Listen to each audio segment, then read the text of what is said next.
I wanted to talk about the presidential election, the media, Donald Trump and Hillary Clinton, and share some serious concerns with you, and raise what I think are actually interesting questions. And the question, I guess, for this first hour is it possible that the media, the corporate media in this country, is going to get Donald Trump elected president of the United States?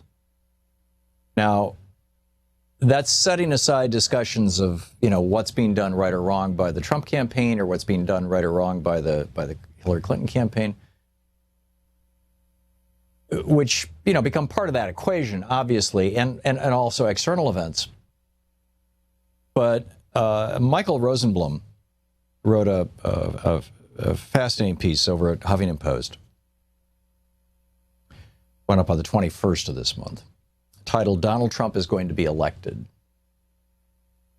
And the point that he makes in this piece, and this is like, a small piece of this larger picture frame that I want to put all this in for you, is that essentially because Donald Trump understands media, Donald Trump is a reality star, Donald Trump knows how to get ratings, and the media doesn't give a rat's ass about issues. In fact, if anything, given that most of the corporate media in the United States, at least at the level of management and ownership, has a fairly strong right-wing bias, the media has no interest in discussing these things, much less having, no interest in these things. And so you don't hear these conversations. But anyhow, this is kind of a media critique. He says, the American people voted for Donald Trump a long time ago. They voted for him when the History Channel went from showing documentaries about the Second World War to Pawn Stars and Swamp People. Remember when that happened? I mean, the Discovery or the History Channel actually used to be history, and then it became like weird. They voted for Donald Trump when the Discovery Channel went from showing lost treasures of the Yangtze Valley to Naked and Afraid. In other words, everybody's moving toward infotainment, right? They voted for him when the Learning Channel moved from something you could learn from to My 600-Pound Life. They voted for him when CBS went from airing Harvest of Shame to airing Big Brother. And he points out, these networks didn't make these programming decisions in a vacuum. They chose Naked and Afraid and Duck Dynasty because we chose them. Because that's what Americans wanted to watch. Or at least wanted to watch out of the fare that was available. So he goes on to say, the polls may show that Donald Trump is losing to Hillary Clinton, but don't you believe those polls? And then he talks about how when Nielsen puts a new, they used to use books that you filled out, but now they use set-top boxes. But back when they used the books, when they put a new book or a new box into a new family's house, they ignored the first 3 weeks of results, because during this first 3 weeks, people tended to watch a lot of PBS. Like they wanted Nielsen to think that they were intellectual. But after 3 weeks, they start watching, Duck Dynasty. And he's suggesting that people are not willing to tell pollsters that they're going to vote for Donald Trump. Now, I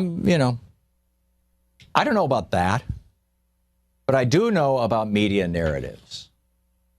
And the thing that blows my mind is that Hillary Clinton has been out there since the Democratic Convention, actually before then, but it officially got kicked off then, has been out there going to city after city after city and rural area after rural area, making very clear and specific suggestions about what she wants to do economically, how she wants to fix this country.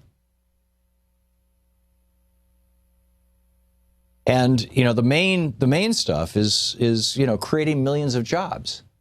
by rebuilding our infrastructure. She's got this $275 billion program that she's put together. She's identified what she wants to do with it, where it's going to happen, and who's going to pay for it. And the who's going to pay for it is going to be the top 1%, or the top 1/100th of 1%, by paying tax rates that are still lower than they were during the Reagan administration, or at least the first couple of years of the Reagan administration.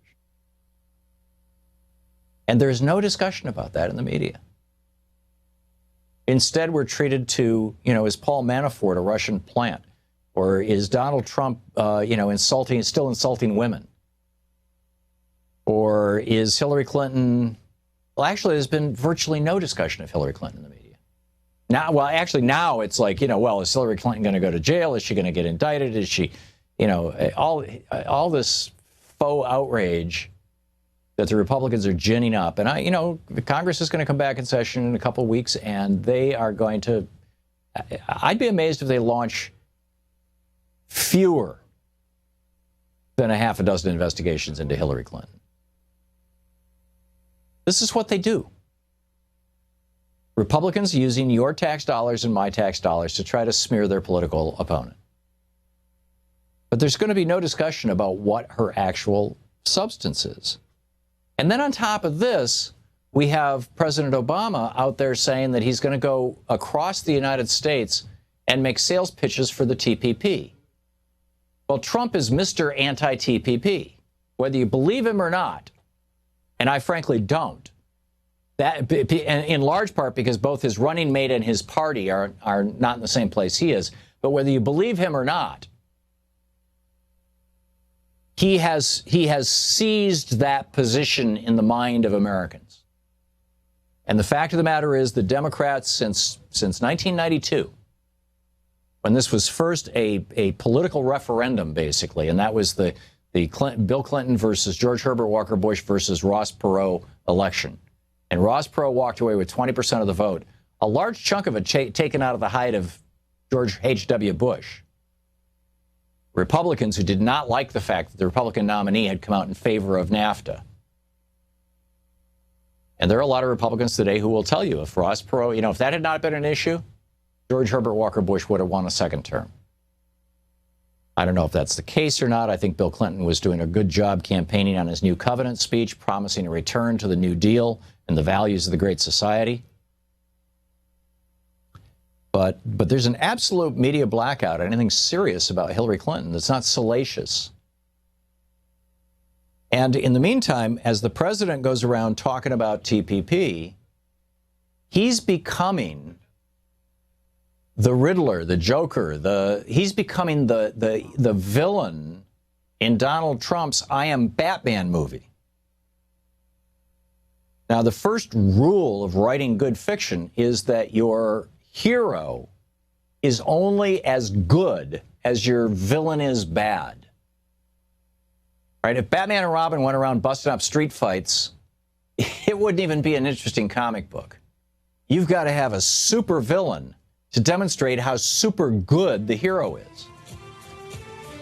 And when President Obama starts pitching TPP really aggressively, if he does this before the election, and apparently he's going to be doing some of it, the Trump campaign is going to take that and run with it, and that's going to hurt the Clinton campaign too. So, do you think it's possible that the polls are wrong, that people, and that this issue is going to carry Trump to victory?